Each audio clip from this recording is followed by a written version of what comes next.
Welcome to today's episode of the Group X podcast. I'm your host, Tony Zonato. Today, I'll be talking to Kylie Gates, wellness coach and creative director for Les Mills International. We discuss coaching and how an experienced person supports a learner or client in achieving a specific personal or professional goal by providing training and guidance. This one gets you thinking. So grab your favourite beverage, sit back and enjoy the show.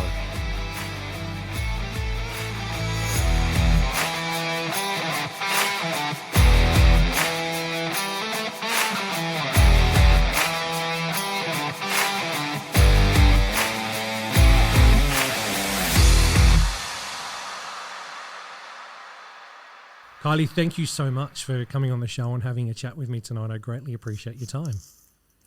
Lovely to be here, and thanks for asking me. Oh, I love it. Hey, let's start right from the beginning. If you can cast your mind back to when you first got into the fitness industry, how did it all start? Where did it start for you? So, okay, way back, because it's actually like 30 years, so which kind of blows my mind that because I started a job as an aerobics instructor, as my father always reminds me, and says, well, when are you going to get a real job? And I'm still doing that job, so it kind of still makes me laugh a little bit. But yeah, I started, I'm trying to actually think of the year, but it was about 30 years ago. Yep. I did, in those days, it wasn't Les Mills and it was freestyle. And I transitioned from, I was a dancer, so I was dancing overseas as a showgirl, cabaret, in cabaret shows. So I sort of danced since I was about 9, and that led me on to dancing professionally. And then I used to always do the Jane Fonda aerobics. Yep. I used to love those videos. And before we would actually do our 2-hour shows every night, I would get the girls and, right, let's do our warm-ups, and I'd be doing, and I was sort of in charge, teaching them, even back in those days before I was even qualified. So I guess when I came back eventually and retired at 25, because I felt like I was a little old to be a cabaret dancer anymore, at 25, which I now know is not old, but I sort of fell into aerobics because I started going to the aerobic warehouse in Perth and south of the river, and I just fell in love with it. There was 2 women that were teaching the classes, and they owned the studio. It was just more like it wasn't a full-on gym, just a group fitness studio. Yep. And their passion and their enthusiasm and just everything that they were about was, I just wanted to be them when I grew up. It was kind of like, wow, I want to do this. And they're the ones that really got me involved, because they said, are you a teacher? And I said, no, well, I teach dance. Yep. So they said, well, what about you go and get your health and fitness certificate, and so they, they paid for me to do that so that I could come and teach for them. Wow! So that was kind of how I started. So I feel like I had support right from the beginning in the early days. From there, without trying to be too long-winded, I guess I got heavily involved in sports aerobics, and that's something that had really helped my career in so many ways, because I was an athlete before in dance, so it was kind of quite an easy transition to go into sports aerobics, and I fell in love with that, and I was involved with the sport for 10 years, obviously a competitor, and then I went on to be a strength coach. So, if I can just touch on that for a second, that's so different to what our industry is today. Yeah, even going back 20 years, it is majorly different. Can you elaborate a little bit on the sports aerobic stuff for us? I'd love some of my listeners to try and get a grasp around what that was, because I'm going to assume some of these listeners may only be 2025. So thinking way back to the 90s are going to be going, what? Yeah. What do you mean aerobics? What's that? And that's actually what I think these women had in mind when they saw me. They knew, like, I was fit and I was a dancer. She could compete for us. And that's kind of what ended up happening is I went to one of the comps and loved it. And they're like, well, you can represent us, because back in those days, all the clubs had competitors, and it was very much a community sport, and it was backed by the clubs, and, so all the ticket sales all the members were there to support you. It was such an amazing time in my life to be involved in that. in the sports aerobics, because we used to have, so you would do 4 compulsory moves: high leg kicks, push-ups, sit-ups, and jumping jacks. They were our 4 that we had to do. So you had to make a routine up, and the routine was only like 2 minutes, just under 2 minutes. Yep. It had to have these compulsory moves.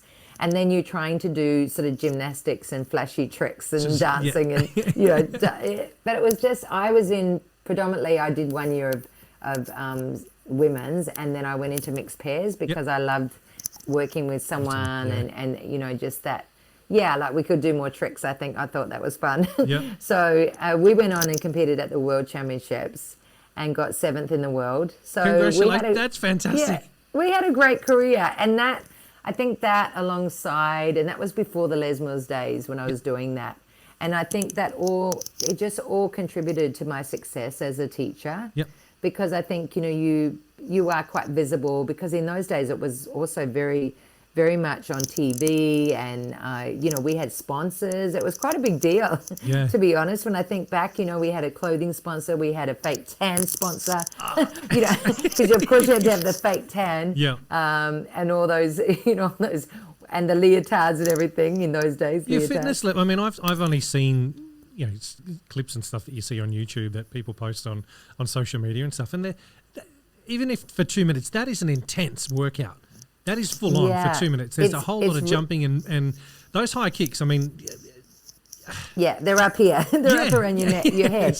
And I think because the training is very anaerobic. Yep. So I was fit aerobically, but that was the thing I needed to work on, is to get that real power, you know, that fast twitch, the anaerobic, and to be able to move really fast. And my partner he was very quick naturally, so that, you know, we both had different strengths. So that was something that I worked on. And how many years did you say you did that for? 10? Yeah, well, I think I competed for around 6 years. Yep.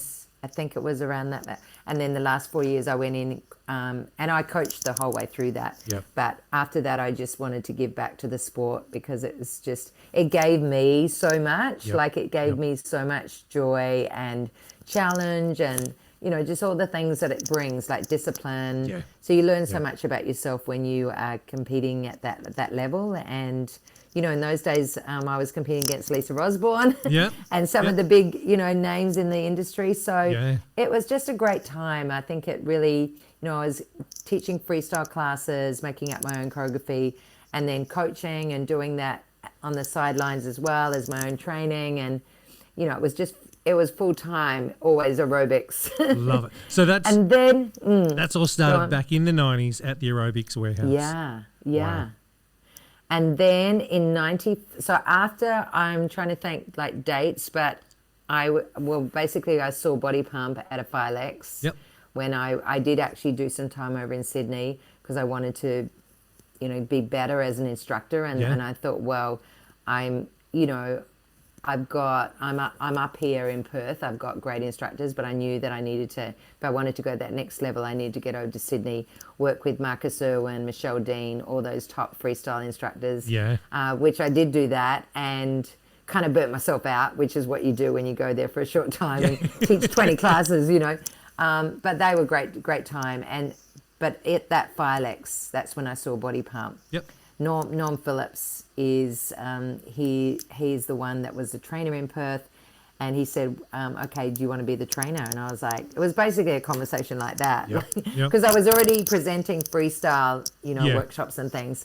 And he's like, well, you know, it'd be amazing if you could be a trainer. And I was like, yeah, I'd love to be involved. Yes, please. So headed back, and kind of the rest is history in that phase. But I've been with Les Mills for about 25 years. So I started in Perth, and I was quickly made a master trainer after a few years. And then I remember having a conversation with Rod Harvey, who was the CEO of LMAP. He said, come across to Canberra. I was like, what the hell for? But then quickly loved Canberra, and This is the Group X podcast.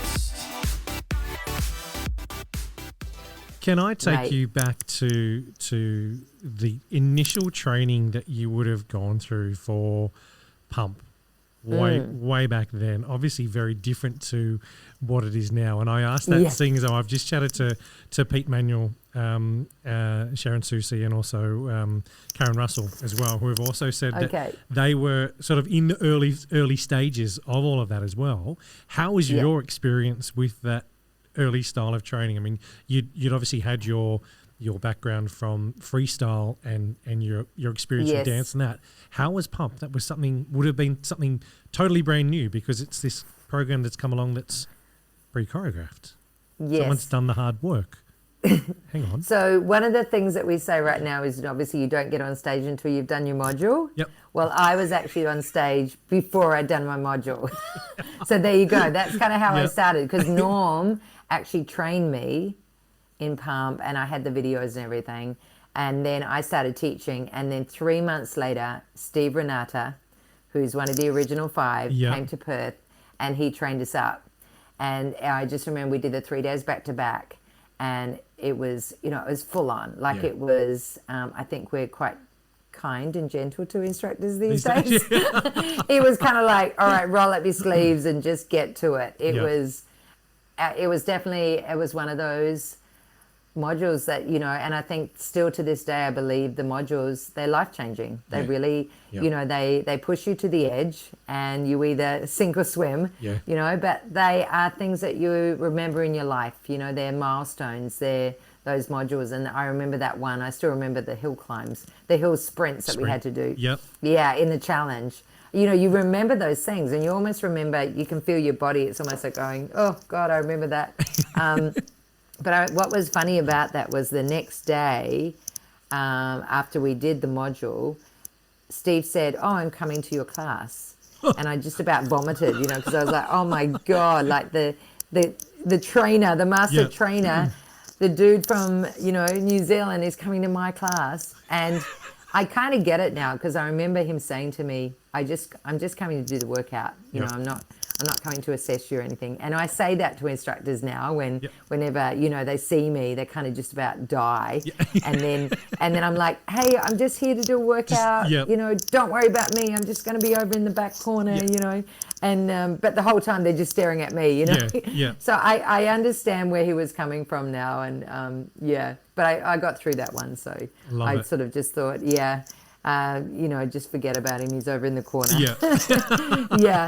But I guess through Les Mills, I moved to Canberra. I was the training director there for about 4 years. Then I actually had a really great opportunity to go work for LMI as we took over the US market. So in 2005, I went over to New Zealand, and then I was working in and out of America at the agency there in California with Emma Barry and, some really great people. I don't think LMAP were not happy with me, but again, it was just, as I always say I always say to instructors, when you get these opportunities, you got to go for it. And I just went for it. And, it didn't, when I came back after sort of about 18 months, they wanted me to stay in New Zealand. And for me, I was really a trainer. I was like, no, I want to keep training. That's, I knew where my focus was. Well, probably I didn't really know where my focus was, but I knew what I didn't want. And I think that was always the key. I knew what I didn't want. So if that wasn't it, I was going to keep going. And then I went up to Fitness First in Asia and based out of Malaysia, and worked with the Fitness First chain as their regional trainer. So I did some time up there. And then I eventually did come back to Canberra and pick up the trainer team again. And did another couple of years in Canberra. So, and then from there went back to Perth, sort of thinking I could just merge back into Perth life. Well, that didn't last that long. I did it for a while, and then again, because I was doing coaching work over in New Zealand, coming back and forward for years and years. And so then, Jackie and I, I did actually the creative role I have now. I did that for 2 years remotely from Perth. Wow. But I guess with any job, when you're doing it remotely, you can only do it for such amount of time. And then you sort of feel like you can't do any more. And that's where I got to. My husband is a Kiwi, so I eventually talked him back to come back home. Yep. And now he doesn't want to leave. So Yeah. I think we're here. But you're there for good. Yep. So now I'm in my dream job, which is the creative director. I create I'm involved in five or six or sometimes 7 programs. Yep. And like just an amazing company to work for. Yeah. And so that's kind of my fitness career. Still teaching, still loving it. Yeah. I'm gonna take you back on a bit of a journey through that if I can, and I appreciate you giving us that full story of where you started and to where you're at now. If I can, I want to try and delve into some of the training module stuff that you did with LMAP back here in Australia, whether it was in WA or wherever it could have been, even if your time in Malaysia. Your first program you trained in was obviously Pump. Yep? Yes. And you did that with Steve. What was the next program that you trained in the Les Mills programs? The next program that I trained in was Body Attack. Okay. And I remember saying to Norm, he said, I'm going to be the body step trainer. You need to do Body Attack. And I said, no way, because they just do like 1,000 jumping jacks on the spot. And I said, there's nothing creative about that program. Like honestly, I could have just put my foot in it.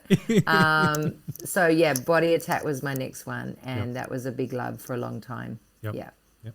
And was the training experience for that the same as what it was for Pump, where you... John Kelly trained me in. Oh wow, JK. JK. I think he's a softie, compared to Steve. He's a bit of a softie, and I think back in those days, if my memory serves me, it was one day. Yep. One day. It was all jammed into one day. Right, you're sealed. You're the trainer, KG. Off you go. Oh, that's fantastic. He trained. I think it was like Body Attack 22, something like that. Yep. And we did the training in the one day, and then he's like, right, boom, boom, you're the trainer now, off you go. In Perth, right? So because he came over from Canberra. Yeah. Oh, that's fantastic. Yeah. I love hearing those stories because it shows the evolution of the program on how it was, how we started, how we started, how it all began back then to the polished production that it is today. Yes. It's the other end of the spectrum completely. Totally. Oh, wow. So if you can, talk me through the first module training that you presented. How many people did you have and how did it go? So back in the day when I started, Norm was training me. He was kind of my mentor, and I was doing pump modules with him. So I must say there was lots of instructors who were really keen to do it, and there was a lot of resistance. Back in the day. There was a lot of instructors saying, I'm only here with their arms crossed, I'm only here because my club sent me and said I have to do this. I think eventually they all fell in love with it, and they all fell in love with the system. The fact that it was easy to follow, you're not creating your own stuff, especially if you've been doing a lot of free stuff for years and years. So I remember taking the part where we basically do the hongi. And we're talking about the New Zealand culture. And there's still parts of that in the module today. But I remember thinking, why is he giving me this? Like, you're the Kiwi, Norm, not me. And I felt completely out of my comfort zone. But it's probably the best thing I ever did. I don't remember any of it. It's like you're doing these small sections of the module. I don't remember any of it. But he was just like, he was a great mentor and just, said, you're doing so well and blah, blah, blah. But it was kind of like a blank, like your first class. And then, you obviously build up your skills exactly the same as teaching a class. And that's what I always say to trainers. It's step by step, do this little bit. Then I've trained so many trainers over the years, and it always feels enormous. It always feels almost overwhelming when you look at, I've got to do all this stuff, in 2 days and jam it all in. And then before you know it, you're just doing it blindfolded. So this is the Group X podcast. So if you can just touch on the hongi, what it is, just in case people don't know, because I know it's not done anymore.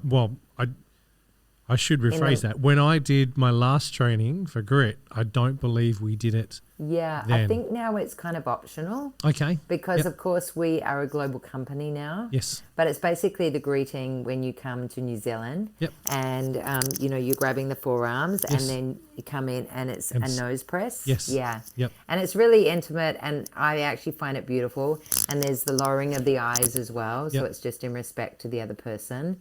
So I remember yeah, doing it that is. when I did my RPM training with Pete Manuel back in Fitness First North Sydney in 2003, and was blown away by that Yeah. experience because it was, there's a little boy that grew up in Wollongong, I hadn't been cultured much. Dad was Italian, but that's about it, that's as far as we got. And I walked into this module training, and it was one of the first things we did, and it just set the tone for the rest of the training. And it was like, wow, this is massive. This is something that's bigger than I ever thought possible, and was great to be part of that whole culture. I'd love to see it done here back in Australia. I would seriously love it to be done, but I understand that different cultures, different whatever it may be, there's rules and there's things have changed in our society, right? So but it is. I mean, I know we do it here all the time as much as we can because we find it respectful, and it's really inviting, as you say, and it kind of sets the agenda. Like even when we're doing things where we're coming together, it's just that we sort of leave all of our crap behind, and we just here to all be doing the same thing and learning or whatever it is you're doing. It really, for me, it broke down barriers. I was back then a larger person getting into fitness and looking at all these other people in the room that were a lot fitter than me, and I was feeling as it was very judged, even though I know I wasn't judged, but also sitting there sort of going, wow, I feel well out of place in this space here. And it broke all that down. It got rid of every single barrier that was there, because you sort of, all of a sudden you entered into someone's space and wow, okay, they just accepted me in their space, and powerful. Yeah. Very powerful. It's very powerful. Yeah. Yes, you're right. It is. So how did it go though? How did you nail the presentation? Did you nail what you had to do, or was it a bit of a, as I like to call a train wreck, where you've gone, oh no, oh well? How did it go? I think, looking back, well, I remember Norm. I didn't remember much, and I said, but I didn't say this and I didn't say that. I got stuck on. Again, it's kind of one of the things the instructors say to me these days. I was sweating the small stuff, and he said, you know what?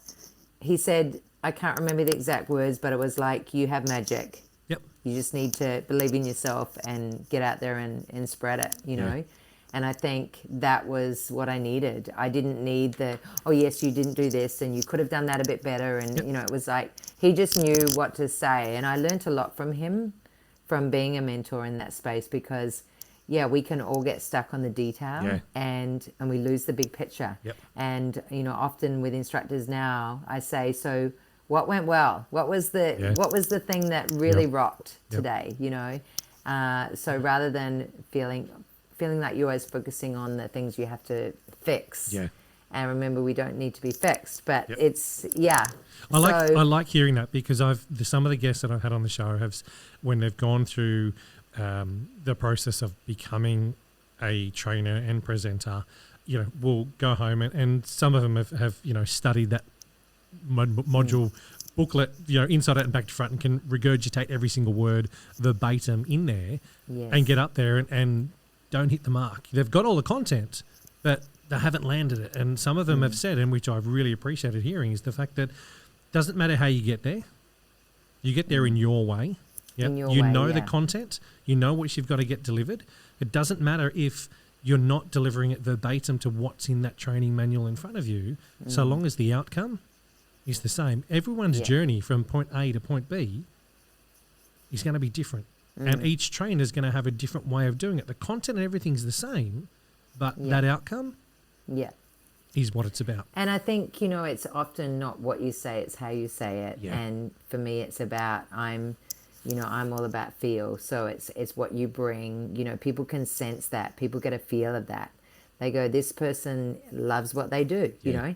Yeah, they might have tripped up a few words, or they might have got something wrong or whatever, but it's like again looking at the big picture and looking at it from, wow, what Norm saw in me was potential. Yep.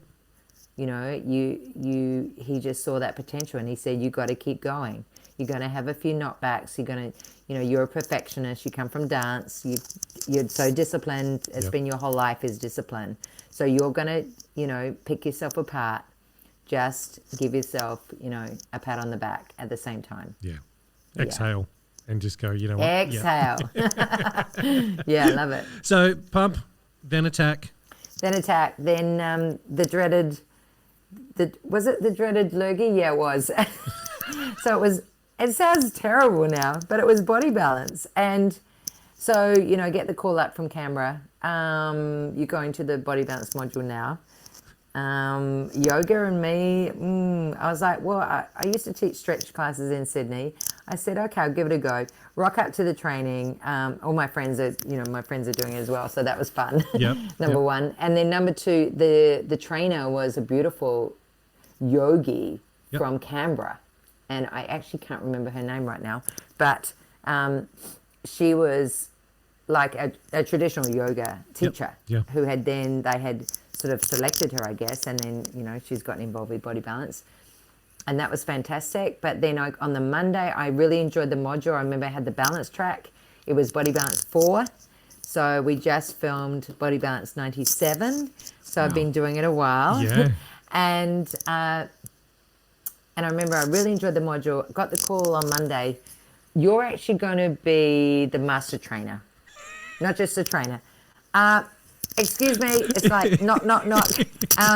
You're missing one thing. I said, so the first thing, so this is where my mindset was. The first thing I said to them on the phone, I said, okay, so we had this yogi that came in. She is like the complete opposite of me. I'm like hardcore, and she's like soft and flowery. I still remember the conversation to this day.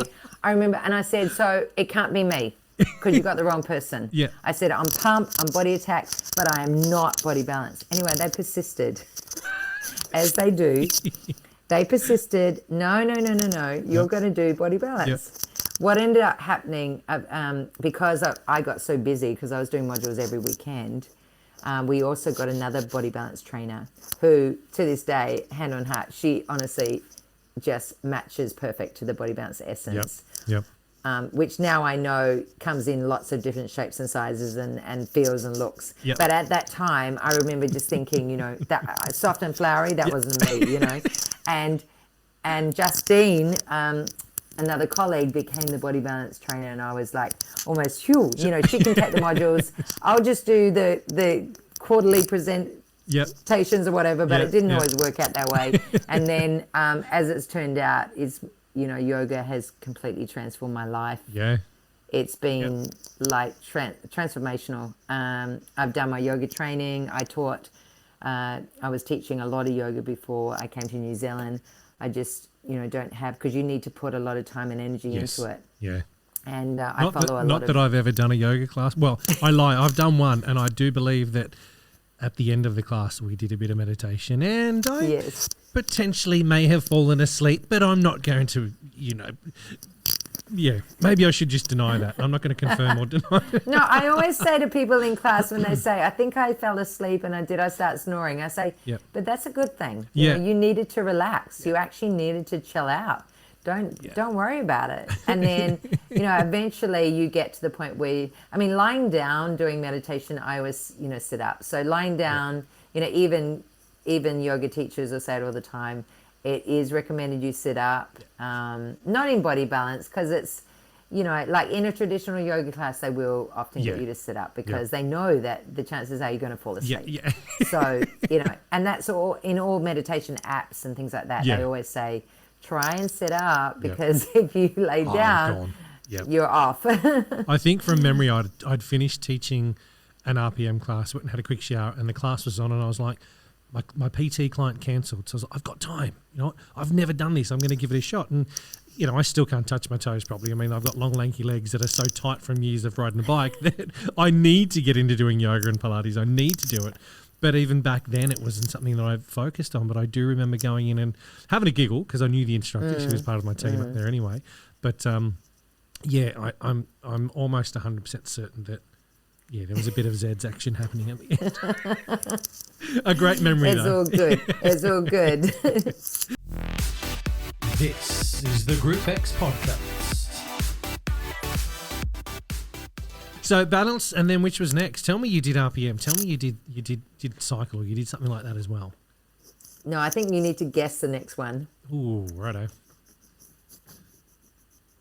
This is fun. This is a funny one. So I'm going to say Vive. No, I'm going to say no. It wasn't. No. Actually, I've done. Yeah, I've just remembered I've done a couple more than I forgot about because I never really. Well, I don't think you could count that as officially teaching. I did a few classes. Well, then I'm going to say. Yeah. I'm going to say Step was the next one. No, Step. Step and combat. That's what I was going to say. Step and then combat next. It was Oh my God! I did that Barracuda one. Yes. Anyone listening to this knows that that's Body Combat 1. It was hideous. And I just remember decking out in the gears and thinking, and then I looked at myself after class and thought, no, I'm a fighter, not a dancer. I'm a dancer, not a fighter. The other way around. Yeah. So Body Combat me just didn't make it. I believe I've got a copy of Body Combat 1 on my old laptop. Oh dear. Yeah. That I'm going to pull out because it's got the whoosh sound. Oh yes, it's got all the sound effects. That's what's really fun about it. Yeah. And Step, I didn't quite last in the Step thing because I did freestyle Step for so long. Yes. And I was used to no taps. Yep. Now, anyone that's out there that is a freestyle Step teacher will know what I'm talking about. Yep. The tap thing was just so annoying that I couldn't get past that. Yep. So I did teach Body Step and I sort of filled it a little bit. Yep. But my main big one after Body Balance, or the one that I was a trainer for, was Body Jam. And see, that was my that love. I look at and I go, you know what, that fits. And when you've told me about your dance and that kind of stuff, it's an automatic, you know what, Yeah. And I did some videos, we called them videos back in the day. Yep. I did some videos for Jam, so that was really cool. And, awesome. So when it was, a G was just kind of taking over. So it was Ruth Pirahi was the program director. Yep. Back in the day. And in those days, Body Jam was jazz and hip hop and Latin, 3 distinct styles. Wow. Yep. And quite complex to what it is now. Now it's kind of the add-on. Yes. The model is kind of the add-on choreography, and then you build it up to a routine. Yep. So it's very fun. I love it now. I think the only time I sort of do Body Jam these days is at summits and things like that, where everyone just joins in, you know. And because obviously Gandalf's teaching, so it's going to be epic. But I loved my years of teaching Body Jam. It just, so much joy, so much joy, and just bringing people into dance that, again, think, I can't dance, or and just seeing people's development. That's what I loved about teaching it. I'll be honest, I had a Wednesday. I can't dance at all. I've got a 6-year-old and I try. I try so much. There's a show that comes up on YouTube that's Just Dance or Just Dance Off or whatever it is. That it. And Leah's there. Dad, so you Dad, think come you on can dance? I think it is. Yeah. I try, but we can't be good at everything, Tony. No, this is true. I'm still trying to work out what I am good at. But anyway, I'll leave that one for another time. Yeah, I think Body Jam was one of those programs. I remember teaching a Wednesday night. You're obviously not going to teach as many classes as you would like Pump. Yep. It's not a mainstream. It's a niche program. And I remember teaching it at Canberra at... so what's it called now? Deakin Health Spa was what it was called when I was Fitness First there. Deakin. Yep. Yeah. So great club and big, and the stage was big, and I just remember teaching Wednesday night Body Jam, and I just had a really massive following. Yeah. There was only really 2 Body Jam classes on the timetable, and there was probably me and another instructor, but just what it just because there was no mirrors as well, and so people weren't seeing. They were just able to. It's like dancing when no one's watching. It's just that thing. People would just lose themselves in it. Yep. And I probably at that time, that was my number 1 program to teach, the love, that I love to teach that because of those reasons. And I think, when I think back to all the programs, I have gone in and out of love with different ones at different times in your life and where you are as a person, and that can change as well. Yeah. Yeah. You But touched then after on Body Jam, Sorry. Yep. no, one more. Yeah. Core. Oh, okay. Yep. So I've actually done a few. So was it? I didn't realize I'd done that many. Les Mills? When did you train on it though? Was it Les Mills Core? Was it CX Works or was it CX30? It was actually CX30 when I trained it initially. Me too. Yeah, I think I trained on 3 or 4. Just after it first came out, we did it at North Sydney, the gym there. Yeah. Yeah. We had our boot camp in Sydney, so I think it was 3 or 4, something like that. But so quite a few programs, and now I create Core, Les Mills Core with Dan and Diana. Excellent. So yeah, it's great. We work really well as a team. Yeah. Now, if I can, you touched on a little bit before about doing videos or the master classes. How many opportunities have you had to present on the master classes? So I think before I moved to New Zealand, I'd never done a pump video, but I had done Body Attack I think Body Balance was my first. Isn't that funny? The one that I kind of, I got Body, and everyone kept picking me. I was thinking, I think you got the wrong girl. Yep. So Body Balance was first, and then Body Attack. I did a couple of Body Attack videos, and then I did some Body Jam. And then, it wasn't really till I came over in 2015, and that's when I did my first pump video back. So that was Body Pump 94, and now I often do the videos sort of every round or every second round. So we've sort of had obviously different strategies, and with the lockdown and things, that's changed where our focuses have been, but I think I'm sort of a person that is obviously catering to a certain demographic as well right now, and we're trying to bring in the Gen Z market, so getting all the young ones, because if we don't get the young up and coming, then group fitness will die. So we need to just keep bringing those new people through and mentoring them and getting them to fall in love with group fitness.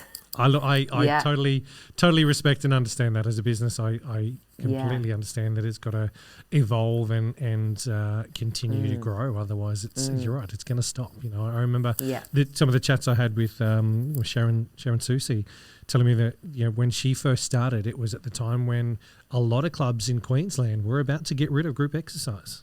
They were about to flick it because it had sort of run its course of what it was doing, and it got too complex because people were trying to outdo each other with everything. And so people were going, well, hang on, that's too intense. I want it to be something a little bit simpler.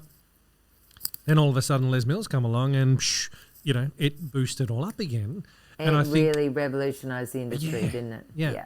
I think now, and I could be wrong when I say this, but what I see is over the last even 5 years, we've seen all the boutiques pop up. And that's changed our industry yet again. It's changed what we're doing in that. What the group fitness space is in your studios is not that it's lacking or not that it's been left behind at all, because that's not true. But there's other stuff out there which is giving members more of an opportunity to go and see the so many different consumer things. has so much choice these days. So much choice. So we have to, be even more not calculated. What am I? I'm thinking like more strategic in how we, how we are selling the programs, getting the products out there, looking at, we've got such a big creative team now, looking at different products. And it's, I was having a conversation this afternoon about that, is, there's just going to be a type of program that is more likable for people, whether it's because of complexity. It'll always be the intensity, the complexity, those factors will come in. And then, I just think there's also things that, people go and do things because their friends are doing them, things like that, there's so many factors that need to be thought in there as well now. But I actually, when I think about it, I probably was at that stage where I was thinking about getting a real job just before Les Mills came in, because I was kind of a bit burnt out. Having to constantly create my own, classes every week. And that's the same with, I guess it's the same as running your own business. When you, if you're a one-man band, it can be tough. You've got to make sure that you are, you're balanced and you're not overburdening burning out, and that's something that I'm always talking to the young instructors. They look at me and roll their eyes. But it's like, yeah, if you want to have that longevity as a teacher, I mean, this is like the best job in the world. Yeah. There's no doubt about it. Being a group fitness instructor is the best job in the world. Yep. I'm going to be very sad when I stop teaching one day. Yeah. I'm going to keep going as long as I can, though. Look, I stopped, as I said before, I stopped because we moved, we relocated, and I got a full-time job as GM with Body Bike here in Australia, and that's been great, but I haven't given myself time. I know I could probably make the time to do it. I had a hip replacement last year. I'm due for another one in October this year on the other side. So once that's done, then I think for me it's going to be a reassess and reevaluate everything and go, you know what, you're 45. Time for dad bod to disappear and time to go, okay, do something again and get back into it. So I've done it once, so I know I can do it again. And it's, that discipline that that I've had for so many years, I know as soon as I get that motivation, we'll come back and go, do it. So, and that's it. It's got to find that driver, whatever it is that's going to drive you. Yeah. At the moment, she's 6 and she's about this tall. Yeah, exactly. Yeah. Yeah. I mean, and that's always something I'm talking to instructors about is, know the reason why you teach, because that's the thing that's going to get you out of bed at 10 to 5 in the morning, like me. I still teach the earlies. Yep. And, be there for your participants. But, it's a job where, yes, you are contributing to other people's lives, but what you get back is kind of tenfold. Yeah. The stuff that you get back is quite unbelievable. This is the Group X podcast. We touched on the video stuff a little bit. I wonder if we can delve into that just a little bit more. From your experience from when you first did your first filming to the role you're in now and the polished productions that we see coming out now, it's obviously changed a hell of a lot. It's evolved a hell of a lot. Can you explain, has the experience for the presenter changed from when you first did it to when it is now? I know that the end production has evolved, and what we're seeing is, I remember sitting down in some of the early stuff and seeing what looked like a handy cam from the back of the room just pointing on mic, and it was brilliant because it was raw and it was just what it was compared to what we're seeing now. I know that's changed, but the journey for the presenter, can you talk us through that? Yeah, I think the journey for the presenter has changed drastically because we are online, because we're doing one product that has to service quite a few different needs. So, we're obviously, for the instructors, that's our main customer, but also we have a lot of, on demand. Yes. And if we didn't have on demand when the pandemic hit, we wouldn't be no longer. Yeah. So that kind of has saved us. And so I think from that side of things, I would say it's probably more challenging. Yep. Like I think there's more, because there's more things to think about, and definitely the process, like the process of coming in and, like that has changed. So as I remember, you never got your material before you came to New Zealand. Yep. You got it when you came to New Zealand. When you arrived. Yep. Yeah. And that's kind of scary in itself, right? Yep. And then you usually have a class that day. Yep. So it's like, oh my God, I've got to learn this and get up there and teach my 1 or 2 tracks, And so that kind of freaks everyone out, whereas we've sort of dropped doing all that stuff. The same as modules. So people used to go to modules and not know, the release or not know the track allocations or anything like that. Now they come pre-module, they've done all the pre-work. Yes. And so we do the same thing for filming now because it is such a machine, it's so big that we need to have people, knowing inside out what they're doing. So I think from that side of things, the presentation, we are more organized at LMI so that then their experience is more seamless. Yes. We have a lot more coaches, we have a lot more support. And so it's not just physical coaching, I'm a wellness and life coach. Yes. So it's mental coaching and emotional coaching is really big. Yep. Because, for a lot of, I think pretty much anyone that's coming to do filming, it's the biggest pinnacle of their group fitness career. Yep. And, there's a lot, they put a lot of expectations on themselves. I mean, I know that's why I got into going and get some qualifications in coaching, because I was like, well, I'm having these D&Ms with everyone. I need to have some qualifications to back this. But it's because all the stuff comes to the surface because they all know how to squat, they all know how to deadlift and or whatever it is, you know. So it's often not the technical stuff, and we always think is it confidence or is it competency? That's where the coaching aspect comes from. We put on what we call the CC glasses, and it's never the competency because they're already really great at what they do. But when they get to New Zealand, they sometimes fall apart, and that's just because they're putting a lot of pressure.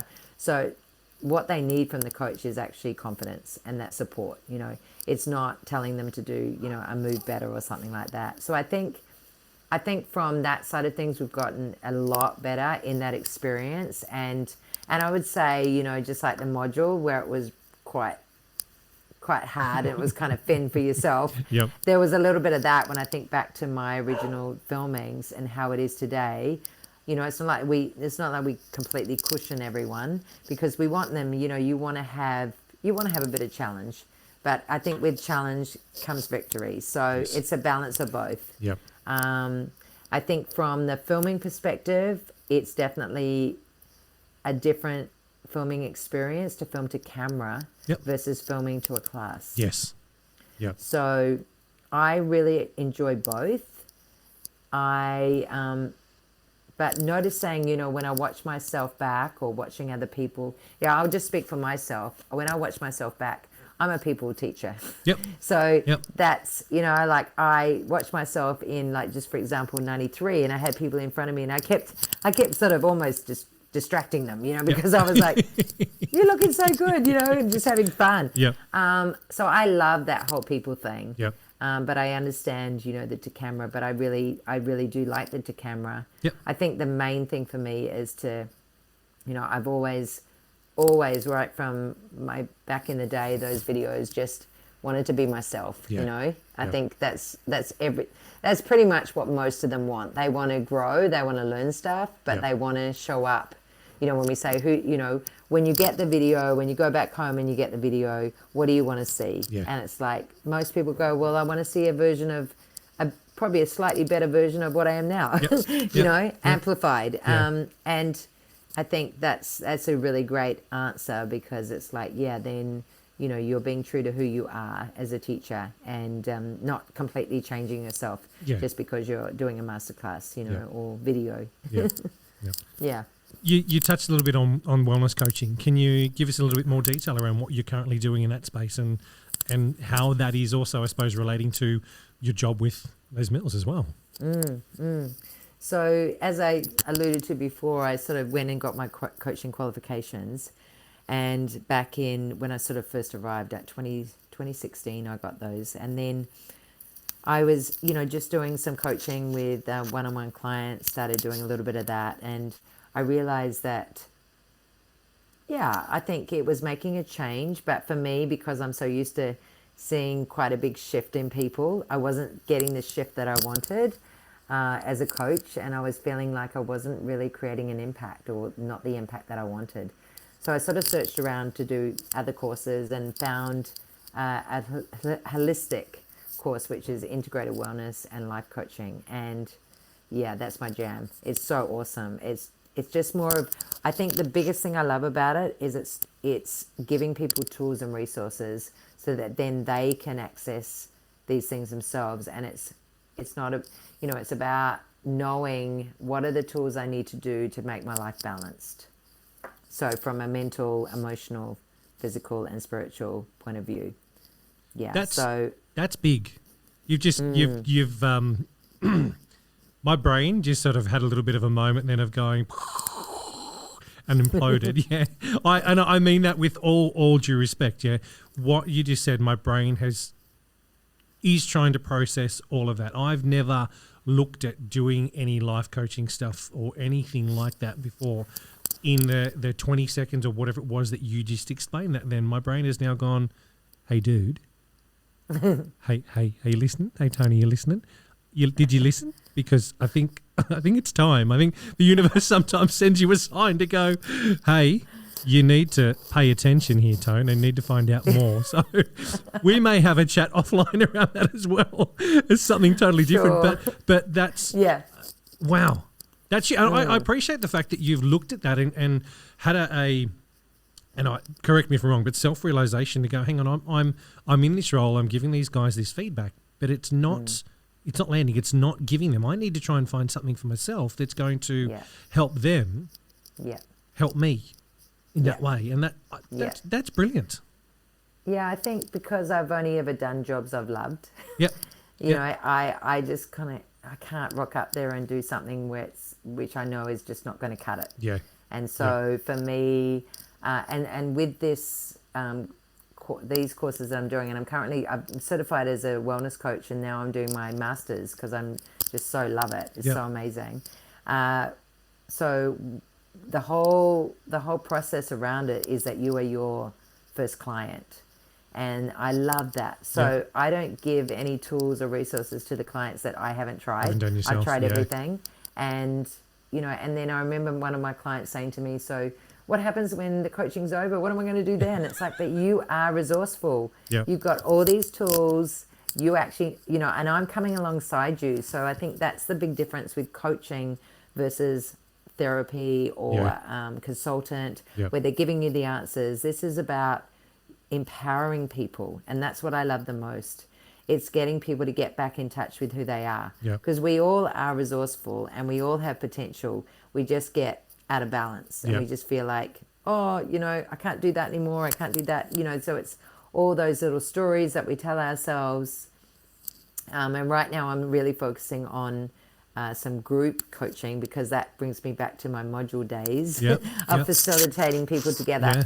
For me, it's all about sharing experiences, because I believe we all come with our own backgrounds, and when we come together we can learn off each other. So it's not just me. I mean, obviously I'm the facilitator, and then I do one-on-one coaching with them as well, but they're all speaking and sharing their experience, and that's where all the richness comes from. Because all of a sudden, you know, people come into the course and they're like, I'm not alone, you know.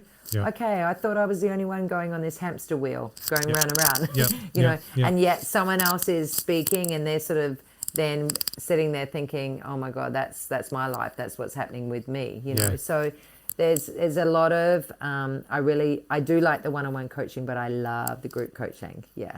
It's something that I'm doing from Integrated Wellness, so it's actually a complete course, ready-made, and I facilitate it. That's awesome. So I've got a course coming out soon. I looked on something on Facebook. There's a yoga retreat or something happening in 2023 that I looked at. And I was that's next year. Oh, hang on a second. What? That's. Now, Tony, you're too late. It's sold out. Damn it. We should have had this conversation. We should have had this conversation a month or two ago. I should have reached out earlier. That's all right. Yes, you've got me hooked. There's always a next time. I'll be looking. But, looking. And to get, I think from the point you said, how does that relate? I think it's, you know, I have a great support from Jackie Mills with everything that I do, and she knows that I do the coaching. She said, you know, like particularly over the last wee while, she's like, you know, you're just bringing so much to your role, and it's, you know, it's never like, oh, you can't do that because you're with us, you know. That's just not the mindset she thinks in. It's like, go and do that, because I know you bring it back into the business anyway.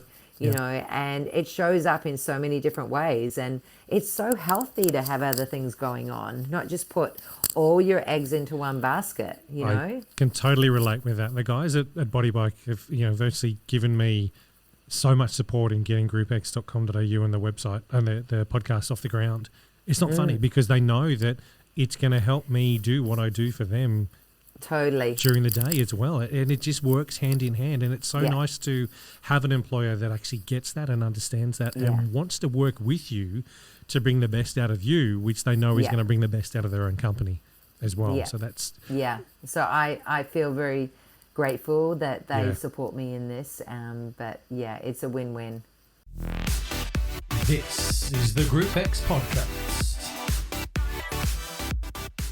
Do you believe, or do you think that anything in the industry needs to change? And if so, what? I guess what pops into my head, curly one, is mindset. Yep. Coming away from a fixed mindset to a growth mindset. Yeah. Because I hear a lot, back in the day, this is how we did it, rah, rah, rah. And that was great. But this is now. Yeah. This is now. And if anyone knows me, they know that I live in the present. Yep. And I kind of, it's really lovely to go back and reflect and look at where you've come from. I think it's an amazing thing to do, and you need to celebrate all your victories. Yep. But I also, my mum taught me from a young age, look forward. Yep. Never look sideways. I never compare myself to anyone else. I just get my own goals and destinations and what I want to do in my life. And I guess that's the one thing is I sort of hear people, just still with that fixed mindset. And if they just, was a bit more agile in their thinking, it can open up a lot more opportunities. Yeah, that's sort of what pops into mind straight away. Love it. As soon as you said that, I started smiling because my 6-year-old, who's in year 2, that's what they've been talking about the last couple of weeks at school. Aww. And that's so cool. Blew me away because I was like, you're 6. How are you comprehending this? I'm 46. I still get my head around it some days and go, oh, yeah, okay, Tone, think, get just outside the square. Think a little bit more left, you're on board with this. But I love hearing that because it's you can use that in everything, in everyday life, and especially for us in our industry. As you said, there's so many conversations I've had with clubs and with Group X managers and Group X instructors. Oh, but that's the way we do it. Yeah. If you want the same result, keep going. It's in life. It's not just in fitness. And, I think for me personally, the younger generation has given me so much inspiration. Yeah. I've got inspiration from them, from their teaching. I'm learning from them, they're learning from me. But it's a two-way, I think it's like when you're open to that, the possibilities are endless, but if you just close down to it, it's, that's when I feel like you just get rigid and then not just rigid in your body, but rigid in your thinking, and then, it's kind of nowhere to go from there. Yeah. So the mindset is really big for me. That would be the one thing. Love it.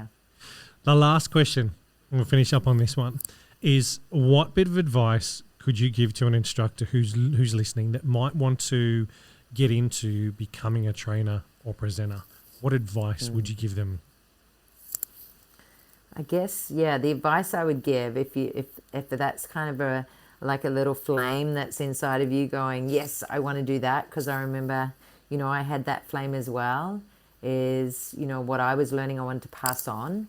So if that's your desire because you want to pay it forward, is to, I come a little bit old school in that way. Work hard, believe in yourself and work hard, do the work, and you'll get there. I believe everyone does get there because it looks different for everyone as well, I think it's easy to look at people and think, oh, they're in this job. And so you just have this image of what their life is like, but no one really knows, So I think work hard and just enjoy it is the other big thing. Because I guess when I started, I remember, it was such a casual conversation, you're going to be the trainer. Okay, and off I went. And then I had some ups and downs with it, but I enjoyed it. And I think that's pretty much the main thing. And just enjoy the journey of being, learning a new skill. And, oh, my God, I'm terrible at this. And then, I'm getting a bit better, and then eventually same with teaching, when you start presenting. But, there's a bit of work. Yep. If you want to be teaching your peers, you got to step up. Yeah. And roll your sleeves up and not think that that you're it. Yeah. I think that's also another thing, just to keep your feet grounded. You know. Just being the best instructor on a timetable doesn't automatically mean that you're going to be fit for being a trainer or presenter. Yeah, and I think the main thing with if you go into those trainer presenter roles is remember, what you do at Clubland is the most important. Yeah. Because people see that. And that's one thing having been the training manager, had to have conversations with people about. It's like, what are you doing in Clubland? Yeah. What are you doing on a daily basis? You know, so I'm seeing these behaviors. They're coming up time and time again. They don't align with our values as a company. Yep. So, you know, something's got to shift here. Yeah. You know, so you can't get that big that you think, oh, I've made it to this level. Yep. It's like, but actually, you know, that's your part-time job that you do on weekends. Yeah. And full-time, you're in the club, you Yep. know, and Yep. servicing the members. And that's the most important thing.